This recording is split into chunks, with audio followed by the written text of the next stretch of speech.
জানিয়ে দেব সর্বশেষ আপডেট বাংলা সংবাদ। শুরুতেই শিরোনাম জানিয়ে দেব ইউনূস বাইডেন বৈঠক নিয়ে আশাবাদের সুর। জানিয়ে দেব 5 ব্যাংককে ঋণ গ্যারান্টি দেবে বাংলাদেশ ব্যাংক। জানিয়ে দেব ইলিশ ধরায় 22 দিনের নিষেধাজ্ঞা শুরু 13 অক্টোবর থেকে। জানিয়ে দেব বাংলাদেশের সঙ্গে সম্পর্ক দৃঢ় করতে চায় ভারত, বললেন মির্জা ফখরুল। সর্বশেষ জানিয়ে দেব ফুটবল খেলাকে কেন্দ্র করে যুবককে কুপিয়ে হত্যা। এতক্ষণ শুনছিলেন সংবাদ শিরোনাম, এখন বিস্তারিত।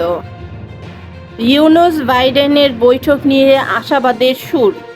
ডক্টর মোহাম্মদ ইউনূসের নেতৃত্বে অন্তর্বর্তী সরকার 1.5 মাস পার করেছে। এই সময়ে দেশের অভ্যন্তরে সৃষ্ট নানা জটিলতায় কিছুটা বেকায়দায় আছে সরকার। পাশাপাশি প্রতিবেশী ভারতের সঙ্গে দ্বিপাক্ষিক সম্পর্কের টানাপোড়েন এবং মিয়ানমার পরিস্থিতি নিয়ে আঞ্চলিকভাবে কিছুটা প্রতিকূলতার মধ্য দিয়ে যেতে হচ্ছে ইউনূস সরকারকে। এমন পরিস্থিতিতে জাতিসংঘ অধিবেশনে যোগ দিতে সোমবার যুক্তরাষ্ট্রে যাচ্ছেন প্রধান উপদেষ্টা ডক্টর মোহাম্মদ ইউনূস। সেখানে মার্কিন প্রেসিডেন্ট জো বাইডেনের সঙ্গে দ্বিপক্ষীয় বৈঠকে বসতে যাচ্ছেন তিনি। নিউ ইয়র্কে কোনো দেশের শীর্ষ নেতার জন্য মার্কিন প্রেসিডেন্টের সাক্ষাৎ পাওয়া কিছুটা বিরল ঘটনা। ডক্টর ইউনূস নোবেল লরেট হওয়ায় এবং বৈশ্বিকভাবে পরিচিত মুখ হওয়ায় এই সাক্ষাতের সুযোগ হয়েছে বলে মনে করছেন সংশ্লিষ্টরা। সব ঠিক থাকলে নিউ ইয়র্কের স্থানীয় সময় মঙ্গলবার 24 সেপ্টেম্বর জাতিসংঘ সদর দপ্তরে ইউনূস বাইডেনের বৈঠকে বসবেন। স্বাভাবিকভাবে বৈঠকে দুই দেশের দ্বিপাক্ষিক সম্পর্ক নিয়ে আলোচনা হবে। পাশাপাশি আঞ্চলিকভাবে অন্তর্বর্তী সরকার যেই প্রতিকূলতার মধ্যে রয়েছে সেটি নিয়ে বাইডেনের সঙ্গে আলোচনা করতে পারেন ডক্টর ইউনূস। নাম প্রকাশে অনিচ্ছুক ঢাকার এক কূটনৈতিক বলেন, নিউ ইয়র্কে মার্কিন প্রেসিডেন্টের সাক্ষাৎ পাওয়া বিরল ঘটনা। যদি পাওয়া যায় সেটি হবে এক্সক্লুসিভ। সব ঠিক থাকলে মার্কিন প্রেসিডেন্টের সঙ্গে প্রধান উপদেষ্টার বৈঠক হবে। যুক্তরাষ্ট্রে নিযুক্ত বাংলাদেশের সাবেক রাষ্ট্রদূত এম হুমায়ুন কবির গণমাধ্যমকে বলেন, সাধারণ দ্বিপাক্ষিক বা গুরুত্বপূর্ণ বৈঠকগুলো ওয়াশিংটনে হওয়ার কথা। নিউ ইয়র্ক তো মাল্টিলেটারাল, কাজেই এখানে সচরাচর এই ধরনের বৈঠক হয় না। মার্কিন প্রেসিডেন্টের সঙ্গে ডক্টর ইউনূসের বৈঠক নিউ ইয়র্কে হলে এটা আমাদের জন্য উল্লেখযোগ্য একটা ঘটনা হবে। বৈষম্য বিরোধী ছাত্র জনতার অভ্যুত্থানে গত 5 আগস্ট ক্ষমতাচ্যুত হন টানা 4 বারের প্রধানমন্ত্রী শেখ হাসিনা। শেখ হাসিনার পতনের পর 8 আগস্ট ডক্টর ইউনূসের নেতৃত্বে অন্তর্বর্তী সরকার দায়িত্ব নেয়। সরকার গঠনের পর প্রথম বিদেশ সফরে সোমবার রাতে নিউ ইয়র্কের উদ্দেশ্যে ঢাকা ছাড়ার কথা রয়েছে ডক্টর ইউনূসের। দায়িত্ব নেওয়ার পর গত 1.5 মাসে কম বেশি প্রতিদিন কোনো না কোনো ঝামেলার মধ্য দিয়ে যেতে হচ্ছে ডক্টর ইউনূসকে। বিশেষ করে আইন শৃঙ্খলা ইস্যুতে বেশ বেকায়দায় রয়েছে সরকার। নতুন করে পার্বত্য চট্টগ্রামের অস্থিরতা বেশ বেকায়দায় ফেলেছে সরকারকে। অভ্যন্তরীণ ইস্যু ছাড়াও অন্তর্বর্তী সরকার আঞ্চলিক কিছু ইস্যুতেও চাপের মধ্যে রয়েছে। বিশেষ করে প্রতিবেশী ভারত ও মিয়ানমারের চলমান পরিস্থিতি নিয়ে ভাবতে হচ্ছে সরকারকে। সাবেক প্রধানমন্ত্রী শেখ হাসিনা বর্তমানে ভারতে রয়েছে। শেখ হাসিনার পতনের পর বাংলাদেশের সংখ্যালঘু ইস্যু, সীমান্ত হত্যা, পানি ব্যবস্থাপনা, ইলিশ রপ্তানি, বাংলাদেশি নাগরিকদের ভারতীয় ভিসা না দেওয়া নিয়ে সামাজিক যোগাযোগ মাধ্যমে সত্য মিথ্যার মিশ্রণে নানা তর্ক বিতর্ক চলছে। সংখ্যালঘুদের ওপর হামলার ঘটনায় ভারতীয় গণমাধ্যমের অতিরঞ্জন কিংবা রং লাগানো সংবাদও ঢাকা দিল্লির সম্পর্কে নেতিবাচক প্রভাব ফেলেছে। শুধু তাই নয়, দুই দেশের দায়িত্বশীলদের বক্তব্য সম্পর্কে নেতিবাচক প্রভাব ফেলেছে। অন্তর্বর্তী সরকারের দায়িত্ব নেওয়ার 2 দিন আগে ভারতীয় চ্যানেল এনডিটিভিকে দেওয়া এক সাক্ষাৎকারে ডক্টর ইউনূস বলেছিলেন, আপনি যদি বাংলাদেশকে অস্থিতিশীল করে তোলেন তাহলে সেই অস্থিরতার আজ কিন্তু বাংলাদেশের বাইরে মিয়ানমার, 7 সিস্টার্স, পশ্চিমবঙ্গ সর্বত্রই ছড়িয়ে পড়বে। এছাড়া দেশের পূর্বাঞ্চলে বন্যা পরিস্থিতির জন্য ভারতকে দায়ী করে বক্তব্য দিয়েছেন অন্তর্বর্তী সরকারের কয়েকজন উপদেষ্টা। বাইডেনের সঙ্গে বৈঠকের পাশাপাশি নিউ ইয়র্কে পাকিস্তানের প্রধানমন্ত্রী শেহবাজ শরীফ, নেপালের প্রধানমন্ত্রী কেপি শর্মা ওলি, বাহরাইনের ক্রাউন প্রিন্স হামাদ বিন ইসা আল খলিফা, নেদারল্যান্ডসের প্রধানমন্ত্রী ডিক শফ, মার্কিন পররাষ্ট্রমন্ত্রী অ্যান্টনি ব্লিংকেন ও ইউরোপীয় কমিশনের প্রেসিডেন্ট উর্সুলা ফন ডার লিয়েনের সঙ্গে বৈঠক করবেন ডক্টর ইউনূস।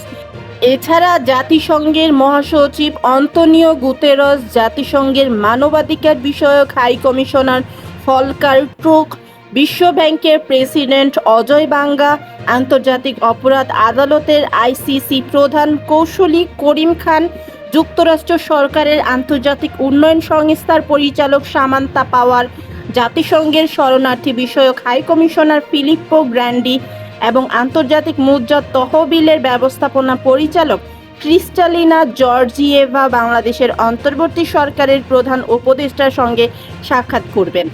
আগামী ২৭ সেপ্টেম্বর জাতিসংঘে ভাষণ দেবেন ডক্টর ইউনূস। ওই দিন রাতে নিউ ইয়র্ক থেকে ঢাকার উদ্দেশ্যে রওনা দিতে পারেন তিনি। ৫ ব্যাংককে ঋণ গ্যারান্টি দেবে বাংলাদেশ ব্যাংক। সংকটে থাকা ব্যাংকগুলো তুলনামূলক ভালো ব্যাংক থেকে অর্থ ধার করতে পারবে, যাদের গ্যারান্টি দেবে বাংলাদেশ ব্যাংক। ব্যাংকগুলো কী পরিমাণ তারল্য সহায়তা নিতে পারবে তাও ঠিক করে দেবে নিয়ন্ত্রণ সংস্থা। প্রাথমিকভাবে সমস্যায় থাকা এমন ৫টি ব্যাংকের সঙ্গে ঋণ গ্যারান্টি চুক্তি সই করেছে কেন্দ্রীয় ব্যাংক। এইসব ব্যাংক অঞ্চলব্যাংক মুদ্রা বাজার থেকে নির্ধারিত মেয়াদে বিশেষ ধার পাবে। চুক্তিতে সই করা ব্যাংকগুলো হলো বেসরকারি খাতের ন্যাশনাল ব্যাংক, সোশ্যাল ইসলামী, ফার্স্ট সিকিউরিটি ইসলামী, ইউনিয়ন ও গ্লোবাল ইসলামী ব্যাংক। এর মধ্যে রোববার ৪ ব্যাংকের সঙ্গে চুক্তি করে আর গত বৃহস্পতিবার চুক্তি করেছিল ন্যাশনাল ব্যাংকের সঙ্গে। যদিও এখন পর্যন্ত বিশেষ ধার চেয়ে ৮ ব্যাংক চিঠি দিয়েছে বলে জানা গেছে। কেন্দ্রীয় ব্যাংকের একজন কর্মকর্তা জানান, যেসব ব্যাংকের সঙ্গে চুক্তি হয়েছে তারা এখন আন্তঃব্যাংক বাজার থেকে তহবিল সংগ্রহ করে বোর্ডের অনুমোদন নিয়ে বাংলাদেশ ব্যাংকে গ্যারান্টির জন্য পাঠাবে।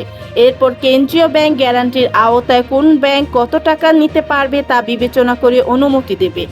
গত ৫ আগস্ট ছাত্র জনতার অভ্যুত্থানে শেখ হাসিনা সরকারের পতন হলে ব্যাংকগুলোর পরিচালনা পর্ষদ ভেঙে পুনর্গঠন করা হয়। এগুলো সহ মোট ১১টি ব্যাংকের পর্ষদ পুনর্গঠন করে দিয়েছে কেন্দ্রীয় ব্যাংক। নামে বেনামে ব্যাংকগুলো থেকে বিপুল অঙ্কের ঋণ নিয়ে পাচারের অভিযোগ খতিয়ে দেখছে কেন্দ্রীয় ব্যাংক সহ বিভিন্ন সংস্থা। নামে বেনামে টাকা বের করে নেওয়ায় তীব্র তারল্য সংকট তৈরি হয়েছে ব্যাংকগুলোতে। দীর্ঘদিন ধরে বাংলাদেশ ব্যাংকের সিআরআর ও এসএলআর রাখতে ব্যর্থ হচ্ছে। পাশাপাশি কিছু ব্যাংক বাংলাদেশ ব্যাংকের সঙ্গে চলতি হিসেবেও ঘাটতি তৈরি হয়েছিল। ঋণাত্মক হলেও লেনদেন অব্যাহত রাখার সুযোগ দিয়েছিলেন সাবেক পলাতক গভর্নর আব্দুর রউফ তালুকদার। টাকা ছাপিয়ে দেওয়া সেই বিশেষ সুবিধা এখন বন্ধ করে দিয়েছে বাংলাদেশ ব্যাংকের নতুন গভর্নর আহসান এইচ মনসুর। এই অবস্থায় সামরিক সংকট মেটাতে কেন্দ্রীয় ব্যাংকের গ্যারান্টির বিপরীতে ধারের উদ্যোগ নেওয়া হয়েছে। আর দুর্বল ব্যাংকের কাছ থেকে Bangladesh bank demand promissory note নিয়ে রাখবে। ইলিশ ধরায় ২২ দিনের নিষেধাজ্ঞা শুরু ১৩ অক্টোবর থেকে। মা ইলিশ রক্ষায় আগামী ১৩ অক্টোবর থেকে ৩ নভেম্বর পর্যন্ত এই মাছ আহরণ, পরিবহন, বিপণন ও মজুত বন্ধ রাখার সিদ্ধান্ত নিয়েছে সরকার।